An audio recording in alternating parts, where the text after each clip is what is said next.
하신 하나님의 말씀 출애굽기 3장 13절 말씀입니다.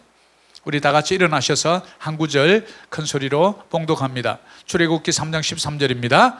모세가 하나님께 아뢰되 내가 이스라엘 자손에게 가서 이르기를 너희의 조상의 하나님이 나를 너희에게 보내셨다 하면 그들이 내게 묻기를 그의 이름이 무엇이냐 하리니 내가 무엇이라고 그들에게 말하리까. 아멘. 자, 이 말씀이 내 생각이 되고 내 언어가 되고 나의 삶이 되고 이 말씀에 담긴 복을 모두 받게 하소서. 아멘. 아멘. 여러분 앉아주시기 바랍니다. 사랑하는 교회 여러분, 저는 오늘 내가 무엇이라 그들에게 말하리까 라는 제목으로 출애굽기 3장 13절의 말씀으로 함께 하나님께서 주시는 영적 진리를 찾아가기를 소망합니다. 이 땅에 많은 신앙인들이 살아가고 있습니다.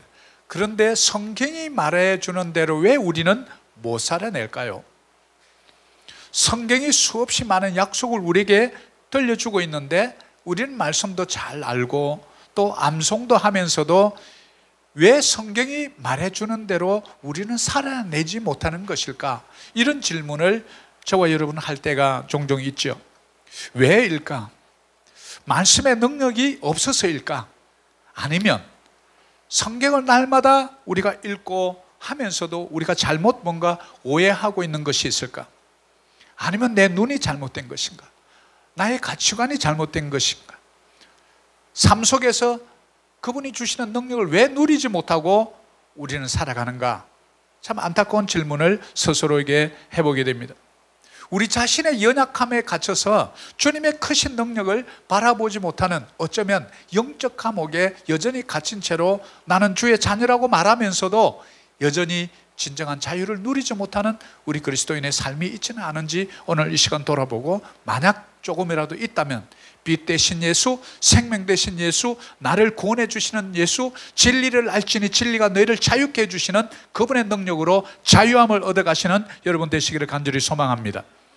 우리가 이런 인물 가운데 오늘 성경의 4명의 인물을 통해서 자신의 연약함에 묶여 있다가 하나님의 인도와 또 하나님께서 주시는 능력으로 새롭게 된 사람들을 우리는 통해서, 우리는 그분들을 통해서 나의 연약함이 무엇인지, 또 우리를 친히 찾아오셔서 우리를 자신의 형상으로 빚어주시고 변화시켜 주시고 또 우리를 이 땅에 사명 주셔서 살아가게 하시는 그분을 찾아 오늘 성경의 여행을 같이 떠나보고자 합니다.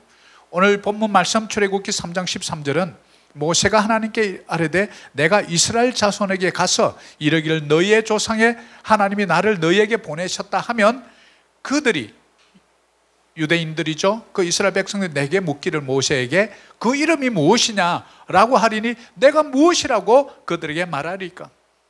지금 이때 모세의 나이가 80입니다 80되어서 이렇게 갔던 동족이 물으면 내가 누구라고 말해야 됩니까? 라고 묻는 이것이 우리에게 지금 오늘 던져주는 말이죠.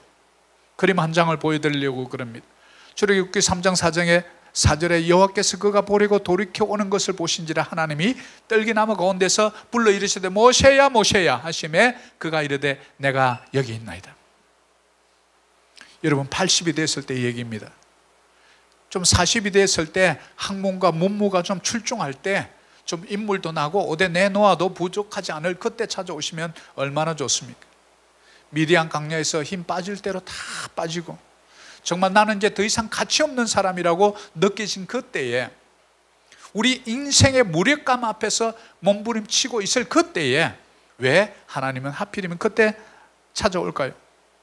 우리는 오늘 말씀을 들으면서 어쩌면 성경의 4명의 인물을 찾아갈 때 그 인물이 마치 나의 이야기처럼, 나의 삶 속의 이야기처럼 동화되는 그런 느낌을 여러분 강하게 받으실 것입니다. 바로 이것이 말씀을 통해 우리와 동행해 주시고 우리 자신을 변화시켜 주시는 바로 변화의 능력, 그분을 만나시는 순간입니다. 바로 오늘 제가 같이 나누고 싶은 인물은 모세입니다. 80이 되어서 시내 광야에서 자신의 이름을 불러주시는 주님을 만나게 됩니다. 여러분도 다 주님께서 누구누구야 불러주셔서 그분이 친히 찾아오셨습니다. 여러분이 찾아간 것 같지만 사실은 그렇지 않습니다. 연약하고 가치 없고 뭐 하나 내놓을 것 없고 공로 없고 우리의 헌신과 봉사 없는 가운데 그분을 알지도 못하는데 그분은 찾아오셔서 친히 누구누구야 이름을 불러주십니다. 저의 가문도 마찬가지입니다. 불교 집안에서 제사도 많고 구타 등 이런 것이 어릴 때 온통 추억에 남아 있습니다. 제가 뭐 하나님을 찾아서 헤매고 진리가 무엇입니까? 이렇게 고민해 본 적은 별로 없습니다. 죽음에 대해서 두려워서 잠을 이루지 못했던 날은 있었죠. 그러나 우리 주님께서는 친히 저를 찾아오셨습니다. 여러분은 어떠십니까? 어떤 때는 이것이 이해가 잘 되지 않습니다. 왜 나 같은 자에게 하필 찾아오시냐고, 왜 나를 찾아오냐고.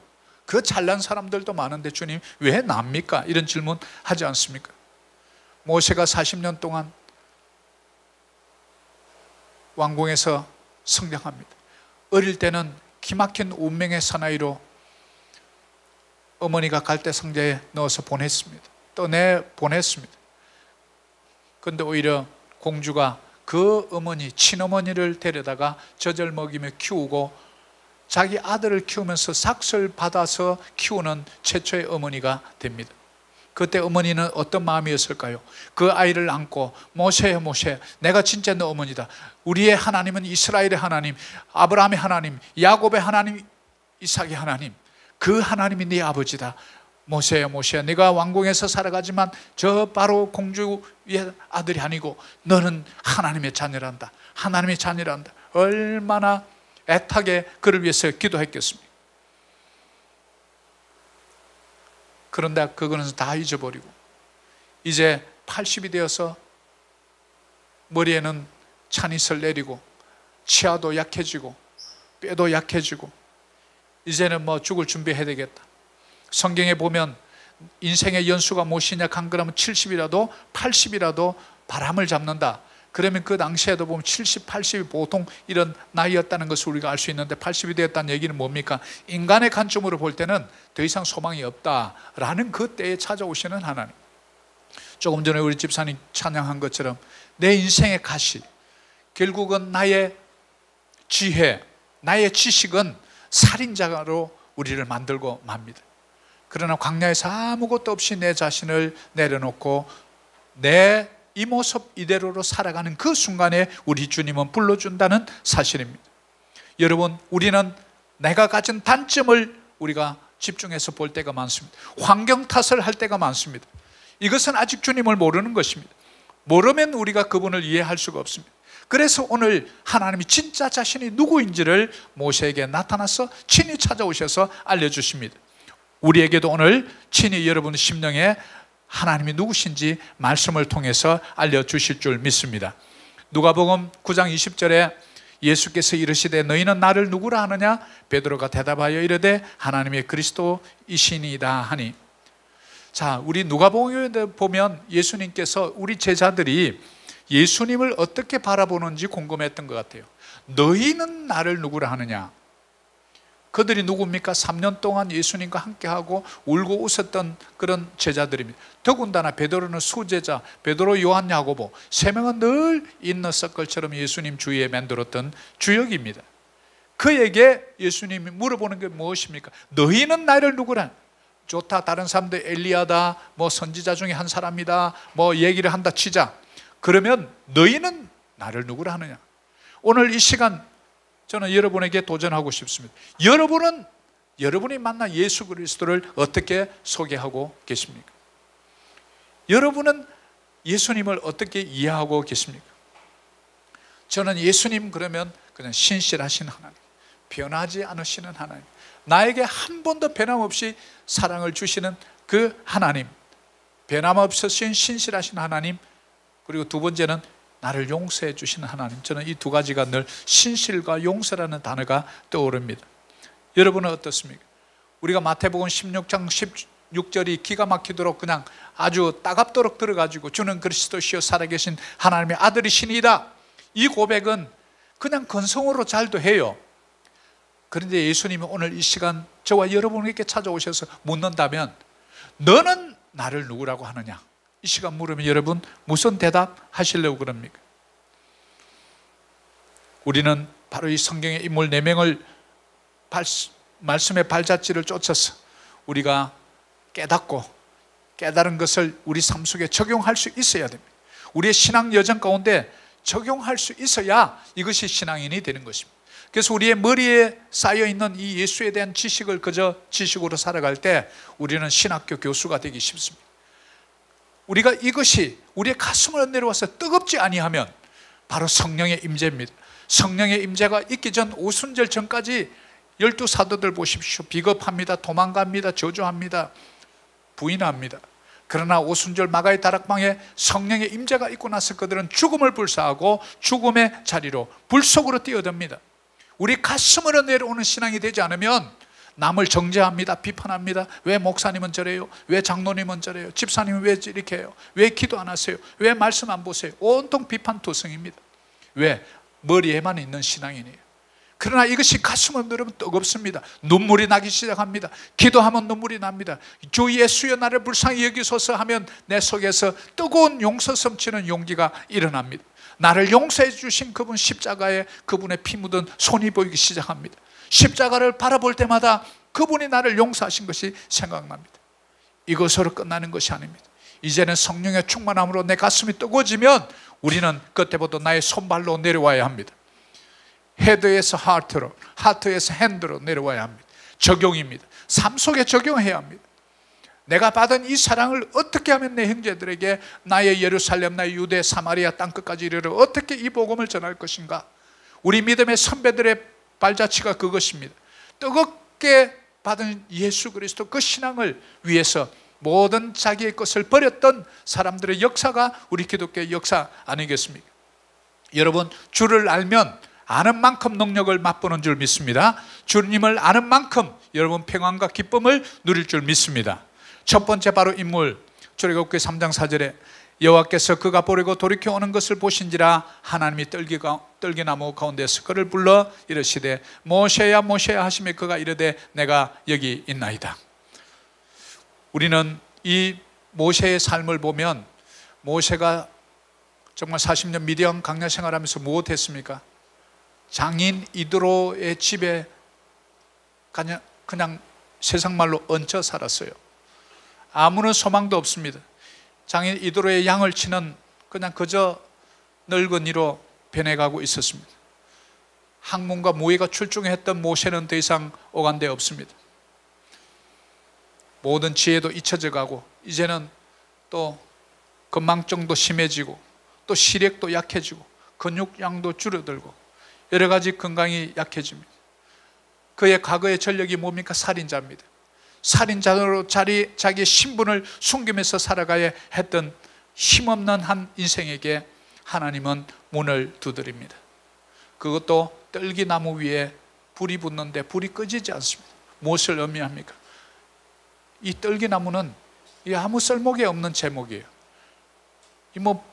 땔감으로 쓰려고 그래도 이게 불이 좀 오래 가야 되는데 불이 한번 확 붙고는 그냥 없어지는 거예요. 무슨 제목으로 쓰려면 좀 나무가 좀 두꺼워야 되는데 아무것도 쓸모없는 떨기나무 같은 모세에게 찾아오셨다 이 말입니다. 저와 여러분 아닙니까? 무엇 하나 내놓을 게 있습니까? 떨기나무처럼 아무 쓸모짝이 없는 우리 인생 가운데 찾아오셔서 우리 이름 석자를 불러주시는 하나님, 그 하나님을 생각하면 우리는 얼마나 감사한지 모릅니다. 그 떨기나무를 보면서 하나님은 모세의 자신의 모습을 투영을 시킨 것은 아닐까요? 아무것도 쓸모없는 인생 같아 보이는 모세 너의 모습을 봐라. 또한 애굽에서 종살이 하면서 아무 힘없이 히브리 노예가 되어서 살아가는 그 히브리 백성들의 삶을 떨기나무에 비추어서 모세에게 가르쳐 주고 싶었던 것은 아닐까요? 우리의 이 모습 이대로 여러분이 있는 삶의 자리에서 실패하면 실패한 자리에서 고통당하면 또 고통당하는 자리에서 내 인생의 가시 때문에 그토록 고통스러워한다면 그 자리에서 사도 바울도 안질이 있고 참 이게 몸에 여러 가지 성도들 보기에 좋지 않은 것이 있어서 그렇게 주님께 구합니다. 내가 약한 그때가 곧 강함이라. 우리에게 그것을 통해서 나의 강함이 드러나고, 여러분의 연약함 때문에 주님의 강함이 드러나고, 여러분의 무식함 때문에 주님의 지혜가 드러나고, 여러분의 약함 때문에 하나님의 전능하심이 드러날 줄 믿습니다. 이것을 통해서 우리가 모세에게 주시는 메시지가 있는 것이죠. 우리의 힘이 빠지는 곳, 그곳이 바로 광야입니다. 여러분, 광야의 길을 걷고 계신 분이 있을 거예요. 여러분 지식, 여러분 지금까지 배운 학문, 여러분의 야망, 여러분 꿈이 죽는 것이 광야인 줄 믿습니다. 그 광야에서 우리 주님을 찾아오십니다. 아름다운 맨션에서, 빌딩에서 찾아오시는 것이 아닙니다. 여러분도 진정 주님을 만나고 싶으시면 광야로 나가야 합니다. 홀로 있는 그곳으로 가야 합니다. 저도 목사 안수를 받고 기도하고 있을 때 1년 동안 아무도 연락이 안 오는 거예요. 그렇게 비즈니스 하던 분들이 어떻게 알지도 못했는데 연락 한 번 안 오더라고요. 제가 심호했던 교회 장로님들도 한 번도 연락도 안 하더라고요. 너무 서운해가지고 많이 울었어요. 근데 지금 돌이켜보니까 광야 학교에 들어가니까 전화기도 뺏어보고 다 근데 연락이 안 되는 곳이었는데 제가 그걸 못 깨달았어요. 기도하면서 깨달았죠. 다른 사람은 다 막혔는데 구멍이 뚫린 것은 하늘밖에 없더라고요. 그래서 하나님을 보았습니다. 그분의 음성을 통해서 광야 학교에서 빨리 졸업하는 길은 순종밖에 없다. 말씀에 대한 순종이다. 그래서 말씀 309절을 한글과 영어를 적어놓고 외우기 시작했죠. 여러분, 광야 학교는 축복인 줄 믿습니다. 여러분, 광야를 지나고 계신 분이 있습니까? 주님이 만나고 싶어서 부른 거예요. 모세를 부른 것처럼. 두 번째 인물은 야곱입니다. 창세기 32장 24절 같이 한번 볼까요? 야곱은 홀로 남았더니 어떤 사람이 날이 새도록 야곱과 씨름하다가 자기가 야곱을 이기지 못함을 보고 그가 야곱의 허벅지 관절을 치매 야곱의 허벅지 관절이 그 사람과 씨름할 때에 어긋났더라. 여러분, 우리 하나님이 너는 나를 누구라고 하느냐 물을 때 우리 첫 번째 해답은 나를 찾아오신 하나님입니다. 모세를 찾아오신 하나님, 또 두 번째 구약의 한 인물 야곱을 찾아오신 하나님을 보려고 합니다. 야곱은 누굽니까? 형의 뒤꿈치를 잡고 나와서 장자가 되지 못해서 가슴에 참 욕심이 많았던 인물입니다. 형 에서의 장자권을 욕심내어서 시작된 그 치열한 속임수는 자기의 운명을 바꿔놓게 됩니다. 기구한 삶을 살았습니다. 오죽했으면 그가 나중에 자기 아들 요셉이 살아있는 것을 알고 바로 왕 앞에 섰을 때 그렇게 말합니다. 창세기 47장 9절에 야곱이 바로에게 이르되 내 나그네 길의 세월이 130년이다. 내 나이가 얼마 못 되니 우리의 조상의 나그네 길의 연조에 미치지 못하나 험악한 세월을 보냈나이다. 험악한 세월을 보냈어요. 형 에서의 분노를 피해서 어머니의 삼촌 고향 바단 아람에 있는 라반의 삼촌 집으로 가게 됩니다. 그곳에서 자기가 형을 속이고 부모를 속였던 그 모양대로 똑같이 삭설 속임받고 또 딸 라헬을 좋아해서 사랑했는데 7년을 수고했더니 첫날 밤 자고 아침에 일어나 보니 레아더라. 삼촌까지 속이게 되는 정말 기구한 운명이죠. 또 레아를 위해서 7년, 14년을 또 삼촌을 위해서 일합니다. 거기서 또 양을 위해서 또 6년을 해서 20년이라는 세월을 객지에서 고생합니다. 여러분이 정말 사기꾼 같고 이런 야곱처럼 속이다가 자기도 속이는 그런 속고 속이는 세상 같은 삶 속에 살아가는 나의 모습일지라도 버려두지 아니하고 주님은 찾아오시는 줄 믿습니다. 20년이 되었습니다. 고향으로 돌아가고 싶습니다. 이제 형이 나를 잊고 이제 용서해 주겠지, 그런 희망을 안고 가게 됩니다. 그런데 아니나 다를까 형 에서가 군대를 이끌고 자기를 죽이려고 나타납니다. 절망적인 상황에서 또 잔머리의 대가 잔머리 JQ를 또 발휘합니다. 나의 이 아내를 떼를 나누고 아들을 떼로 나눠서 양과 함께 딱 1그룹 2그룹 이렇게 나눠서 떼를 탁 먼저, 혹시 내 형의 분노가 삭히겠지, 이것이 무엇인고 물었을 때 야곱이 보낸 것입니다 라고 했을 때 마음이 녹아지지 않을까라는 잔머리를 써서 보내고 나서 홀로 그가 야복 강가에 남습니다. 두려움과 회환이 교차했을 것입니다. 홀로 있는 밤, 여러분, 홀로 있는 밤, 사람이 옆에 없다고 해서 홀로 있는 밤이 아닙니다. 내 마음속에 많은 사람이 옆에 있을지라도 홀로 있는 영적 이 암울함 속에 찾아오시는 주님을 야곱이 만난 것이죠. 우리는 그분을 볼 수 있어야 합니다. 여러분, 홀로 있을 때 찾아오시는 주님, 잘 나갈 때 찾아오시는 것이 아닙니다. 그래서 무엇합니까? 그 다음 그림 보여주세요. 창세기 32장 27절에 그 사람이 그에게 이르되 네 이름이 무엇이냐? 또 주님이 우리에게 이름을 물어봐요. 모세를 부를 때는 모세야 모세야 하고 그의 이름을 불러줍니다. 야곱에게는 그의 이름을 물어봅니다. 내 이름이 무엇이냐? 야곱입니다. 빼앗는 자, 훔치는 자, 사기꾼, 이런 뜻이잖아요. 하나님이 그 이름을 바꿔주고 싶었던 거예요. 야곱아 야곱아, 더 이상 너는 야곱이라 하지 말고 이스라엘이라 하라. 그 이스라엘이라는 이름이 오늘날까지 바로 지금 팔레스타인 이스라엘 이름으로 자리 잡게 된 것입니다. 여러분, 어쩌면 남을 속이고 하나님 보시기에 참 안타까운 모습으로 살아가는 우리 모습이 있을지라도 그 자리에 찾아오시고 우리의 이름을 물어보시는 하나님, 그분을 오늘 이 시간 간절히 만나기를 소망합니다. 그리고 세 번째, 또 한 인물을 찾아온 인물은 베드로입니다. 요한복음 21장 15절에 같이 한번 봅니다. 그들이 조밥 먹은 후에 예수께서 시몬 베드로에게 이르시되 요한의 아들 시몬아, 네가 이 사람들보다 나를 더 사랑하느냐 하시니 이르되 주님 그러하나이다. 내가 주님을 사랑하는 줄 주님께서 아시나이다. 이르시되 내 양을 먹이라 하시고. 여러분, 주를 부인한 자에게도 찾아오시는 주님. 여러분, 너희는 나를 누구라 하느냐 물으실 때 어떤 대답할까요? 능력 없고 아무 내세울 것 없는 나를 찾아오신 주님,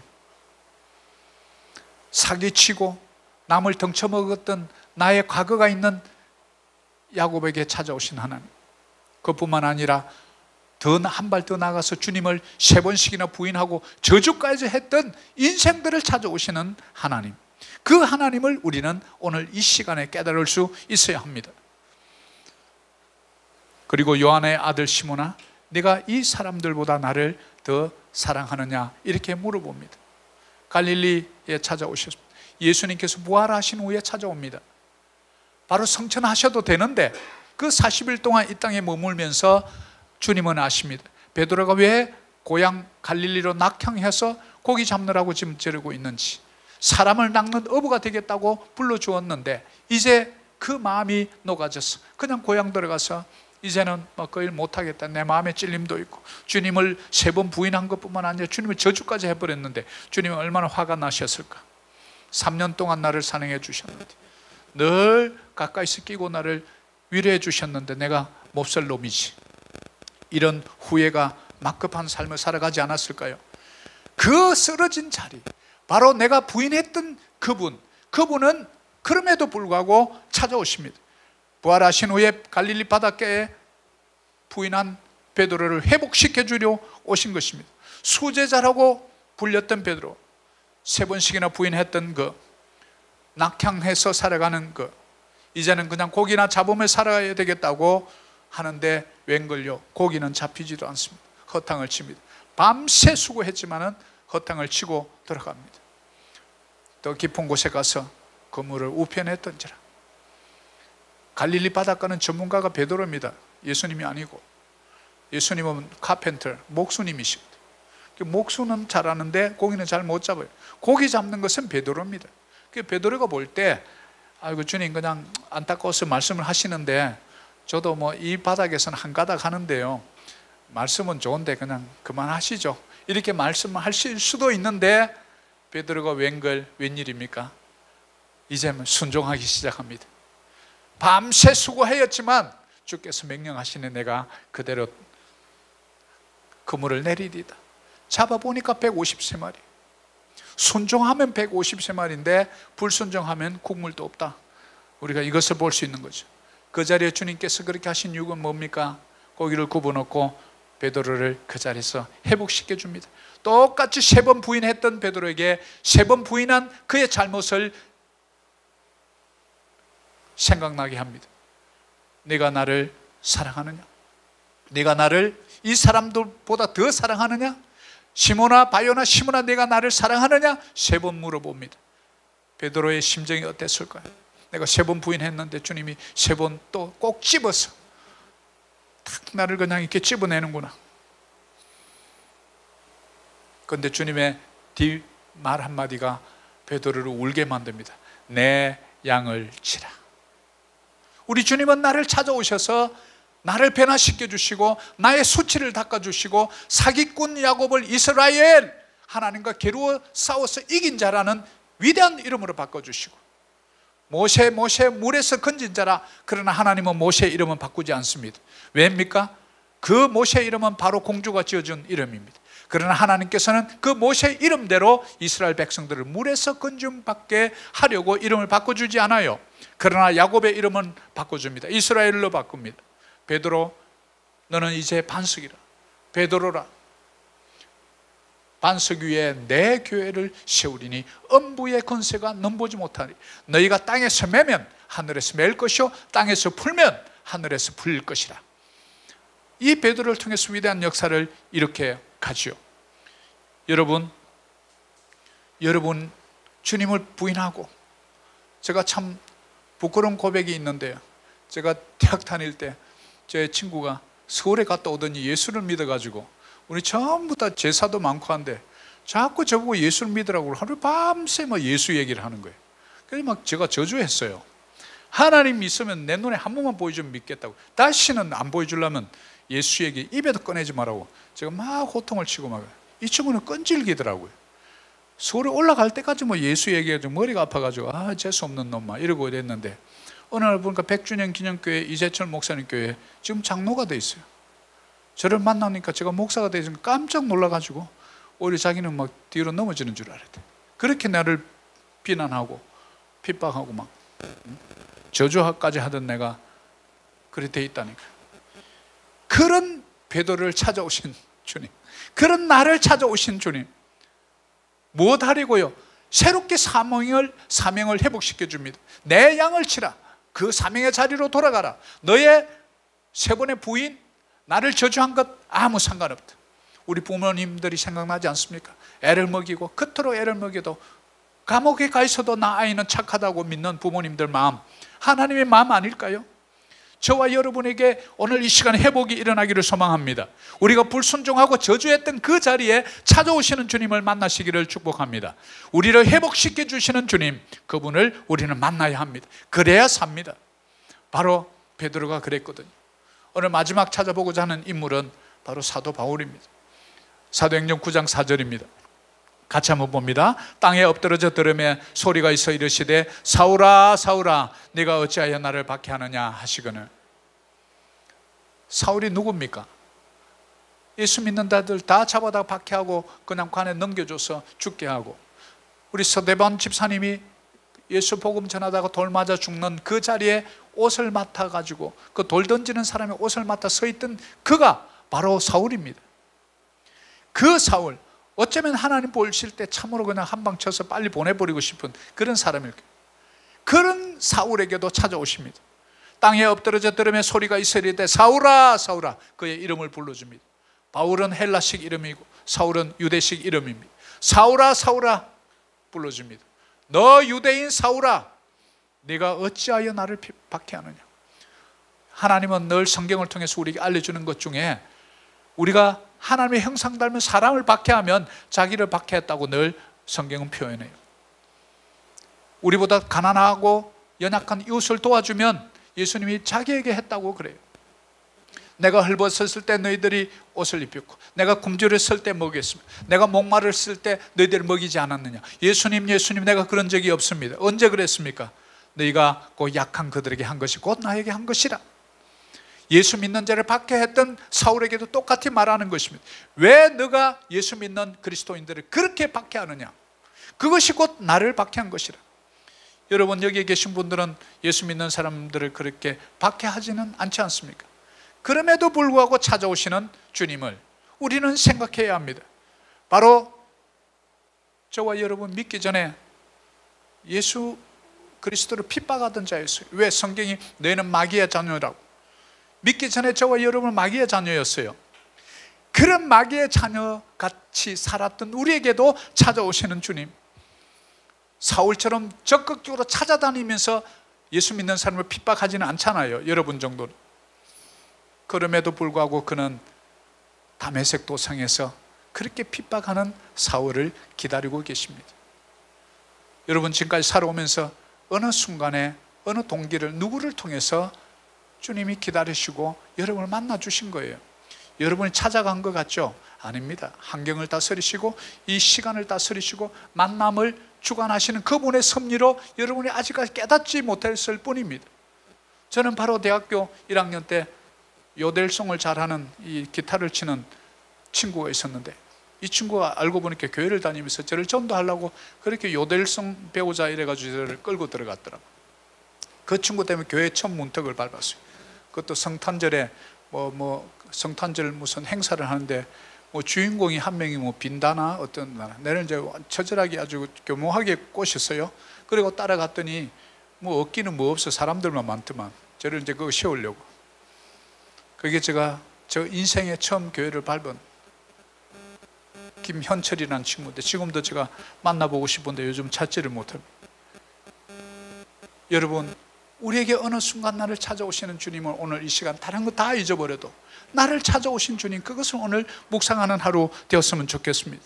우리가 바울처럼 핍박하지는 않았지만, 그래서 여러분 나는 바울처럼 핍박하지는 않았습니다라고 앙변할지 모르겠습니다. 예수 믿는 자를 은근히 조롱하고 한 거 다 핍박한 거예요. 여러분, 쓰러져가는 노인 80의 모세를 찾아오신 하나님, 소망 없는 자 홀로 남겨서 야복강가에서 두려움에 떨고 그 긴긴 밤을 기다리며 외로움에 치를 떨던 캄캄한 우리 인생의 밤에 야곱을 찾아오신 하나님, 새벽에 삶의 자리에서 헛땅치고 갈릴리 호수에서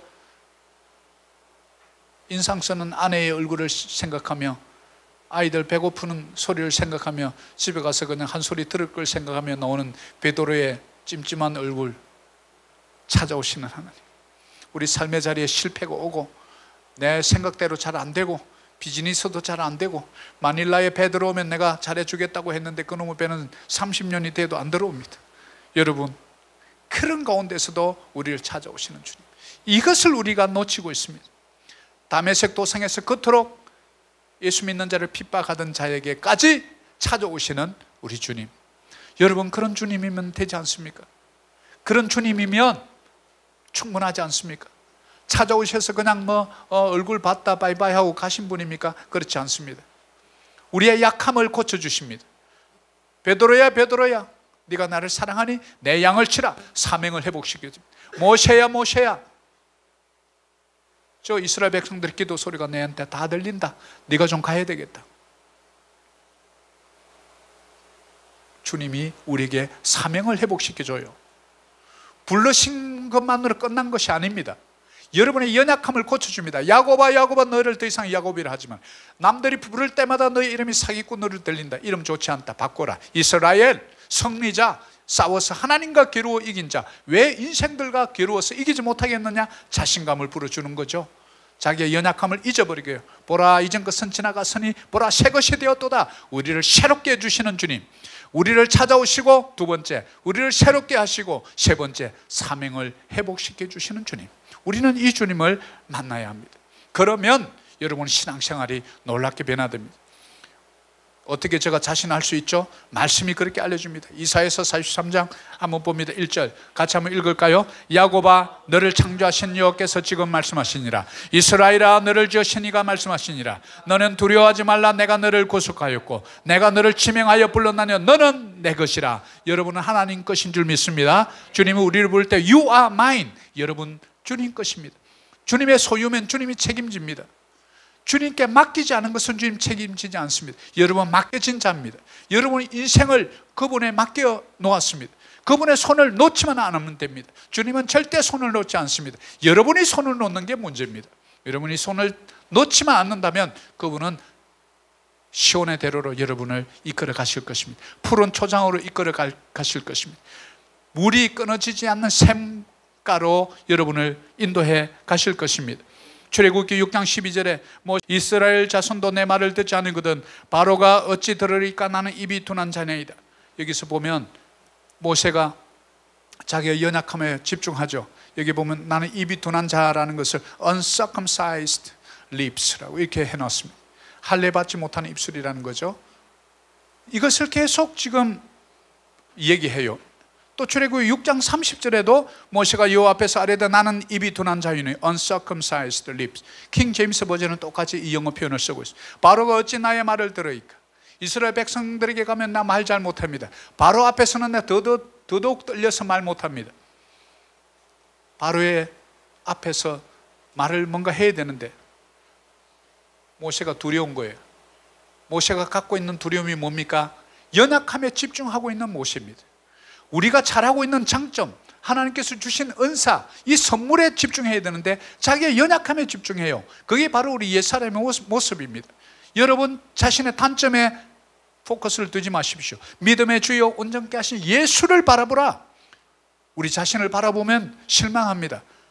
위로받고 격려받기를 원하시면 예수 그리스도를 바라보기를 소망합니다. 우리의 약점을 바라보지 마시고 고난의 자리, 홀로 있는 자리, 3번 부인한 그 자리는 실패의 자리, 쓰라린 자리지만 그 자리에 오셔서 우리에게 고쳐주시고 새롭게 하시는 주님의 방법은 우리의 약점을 보지 말고 우리를 새롭게 하시는 주를 바라보라는 메시지인 것입니다. 이사야서 43장 18절입니다. 같이 봅니다. 너희는 이전 일을 기억하지 말며 옛날 일을 생각하지 말라. 보라 내가 새 일을 행하리니 이제 나타날 것이라 너희가 그것을 알지 못하겠느냐. 반드시 내가 광야의 길을 사막에 강을 내리라. 아멘. 자, 이 말씀 보면요, 우리를 그냥 내버려 두시는 게 아니에요. 이전 일 기억하지 마라. 옛날 일 생각하지 마라. 기억도 하지 말고 죄인의 자녀로서 살아가던 모습, 우리의 약점에 집중해서 살아가던 모습, 환경 탓하고 나의 주변 탓을 하던 그런 부정적인 것 늘 판단하고 비판하고 늘 그냥 컴플레인하고 하던 이것에서 생각도 하지 말고 기억도 하지 마라. 보라 내가 새 일을 행하리라. 누구에게? 찾아오신 그분은 그 사람에게 새 일을 행하게 해주십니다. 이제 곧 나타날 것이라 오래 걸리지 않을 것이야. 그것을 알지 못하겠느냐? 광야의 길, 광야는 길이 없는 곳입니다. 사막은 물이 없는 곳입니다. 없는 곳에, 부족한 곳에 채워주시고 또 어둠이 있는 곳에 빛을 주시고 절망 가운데 소망을 주시고 희망이 없는 곳에 희망을 주시는 분이 바로 그분이십니다. 그것을 이렇게 표현합니다. 광야의 길과 사막의 강으로요. 그래서 마지막 오늘 고린도후서 5장 17절로 오늘 마지막 말씀을 크게 한번 읽어봅니다. 그런즉 누구든지 그리스도 안에 있으면 새로운 피조물이라. 이전 것은 지나갔으니 보라 새 것이 되었도다. 여러분 오늘 말씀을 맺으려고 합니다. 시대 때마다 주님이 사용하시는 믿음의 사람들도 우리와 똑같이 연약함이 있었습니다. 주를 부인하고 어떤 이는 핍박하고 심지어 저주합니다. 그런 자들까지도 고쳐서 사용하시는 분입니다. 저와 여러분도 똑같은 그런 사람들이었습니다. 여러분의 눈을 열어보아야 합니다. 좌절하고 잊혀져 간다고 느끼시는 분들이 있습니까? 80이 된 노인 모세를 바라보십시오. 죽음 앞에 두려워 떨고 있는 인생, 이 야복강을 건널 수도 없고 안 건널 수도 없는 진퇴양난의 야복강에 홀로 서 있는 것 같은 분 계십니까? 야곱을 바라보십시오. 우리는 대대로 불교 집안이라고 예수 얘기도 꺼내지 말라고 호통치고 오늘 같은 기술 문명 시대에 하나님이 어디 있느냐고 부인하시는 분 계십니까? 여러분 베드로를 바라보십시오. 예수를 믿지는 못할 망정 도리어 예수님을 핍박하고 망령되이 저주해서 나는 더 이상 가망이 없다고 느끼시는 분이 이 자리에 계십니까? 다메섹의 사울을 바라보십시오. 저와 여러분은 자격이나 능력, 공로, 어떤 거룩함 이것을 보고 찾아오신 주님이 아닙니다. 그분의 주권적 섭리가 역사합니다. 우리처럼 볼품없고 연약하고 그분을 부인하고 쓸모없는 나에게 찾아오셔서 우리를 새롭게 해주시려고 찾아오신 것입니다. 전능자 그분이 혼자서 하시면 제일 빠릅니다. 우리같이 성격도 업앤다운이 심하고 어디를 튈지 모르는 럭비공 같은 우리를 데리고 가면 하나님 시간이 많이 걸려요. 솔직히 세상 말로 골치 아파요. 우리 인생들 그냥 주님이 팍팍 치고 나가면 검색은 이루어지는데 왜 그럴까요? 자신의 형성 때문에 그래요. 자신의 형성 닮은 우리 인생을 포기할 수 없는 거예요. 그래서 찾아오시고 회복시켜 주시고 새롭게 사명을 우리에게 주시는 것입니다. 여러분, 우리의 연약함이 주님의 전능함에 붙잡힐 때 바로 하나님께서 새롭게 해주실 줄 믿습니다. 이 믿음 가지고 우리는 세상으로 나가야 합니다. 내가 무엇이라 그들에게 말하리까? 결론입니다. 홀로 쓰러진 자를 찾아오시는 주님을 우리는 늘 기억해야 합니다. 모세를 생각하십시오. 홀로 있는 자를 찾아오시는 하나님, 야곱을 바라보십시오. 주를 부인한 자에게 찾아오시는 하나님, 여러분 베드로를 바라보십시오. 주를 핍박하던 자 바울을 바라보십시오. 그러면 됩니다. 우리를 찾아오시고 우리를 회복시켜 주시고 새롭게 하시고 새 사명을 주시는 바로 그분을 만나면 우리 인생이 변합니다. 여러분, 가치관이 변합니다. 일해야 되는 이유가 변합니다. 공부해야 되는 이유가 변합니다. 죽음 앞에 두려워 떨지 않게 됩니다. 예수 생명 복음을 생명처럼 느끼고 여러분 복음 전하는 일에 쓰임받게 됩니다. 바로 그런 자들이 오늘 이 자리에 예배하는 저와 여러분들인 줄 믿습니다. 어떻게 적용할까요? 야곱아, 너를 창조하신 여호와께서 지금 말씀하시니라. 이스라엘아, 너를 지으신 이가 말씀하시니라. 너는 두려워하지 말라. 내가 너를 구속하였고 내가 너를 지명하여 불렀나니 너는 내 것이라. 이 말씀 기억하면서 반드시 우리를 찾아오신 그분 절대 내가 너희를 고아와 같이 버려두지 않는다는 이 말씀 기억하면서 이 땅에서 새로운 사명으로 살아내시기를 간절히 축복합니다.